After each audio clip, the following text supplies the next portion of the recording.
ನಮಸ್ಕಾರ, ಆರ್ಜಿ ನ್ಯೂಸ್ಗೆ ಸ್ವಾಗತ. ನಾನು ಶ್ರೀದೇವಿ. ಬನ್ನಿ ಇಂದಿನ ಮುಖ್ಯಾಂಶಗಳನ್ನು ನೋಡೋಣ.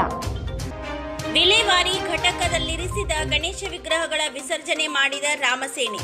ಬೆಳಗಾವಿ ಜಿಲ್ಲೆಯ ನಿಪ್ಪಾಣಿ ಪಾಲಿಕೆಯ ಸರ್ಕಾರದ ಆದೇಶದಂತೆ ಗಣೇಶ ವಿಸರ್ಜನೆ ಮೂರ್ತಿಗಳನ್ನು ನದಿ, ಬಾವಿಗಳಲ್ಲಿ ವಿಸರ್ಜನೆ ಮಾಡದೆ ನೀರಿನ ತಟ್ಟೆಯಲ್ಲಿ ಸಾರ್ವಜನಿಕರಿಗೆ ವಿಸರ್ಜನೆ ಮಾಡಲು ತಿಳಿಸಿತ್ತು. ಆ ಮೂರ್ತಿಗಳನ್ನು ಸರ್ಕಾರದ ಆದೇಶದಂತೆ ವಿಧಿವಿಧಾನ ಪ್ರಕಾರ ವಿಗ್ರಹಗಳನ್ನು ನಿಪ್ಪಾಣಿ ಪಾಲಿಕೆ ಸಂಗ್ರಹಿಸಿ ಇಟ್ಟಿತ್ತು. ಆದರೆ ಕಸ ವಿಲೇವಾರಿ ಘಟಕದ ಆವರಣದಲ್ಲಿ ಇಟ್ಟಿದ್ದರು. ಇವು ಪಿಒಪಿಯಿಂದ ತಯಾರಿಸಲ್ಪಟ್ಟಿದ್ದಂತಹ ವಿಗ್ರಹಗಳು ಇದ್ದವು.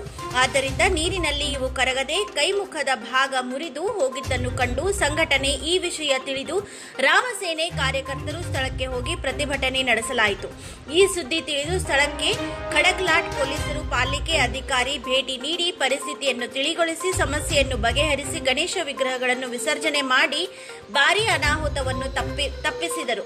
ಈ ಸಂದರ್ಭದಲ್ಲಿ ಹಿಂದೂ ಪರ ಸಂಘಟನೆ ಕಾರ್ಯಕರ್ತರು ಉಪಸ್ಥಿತರಿದ್ದರು.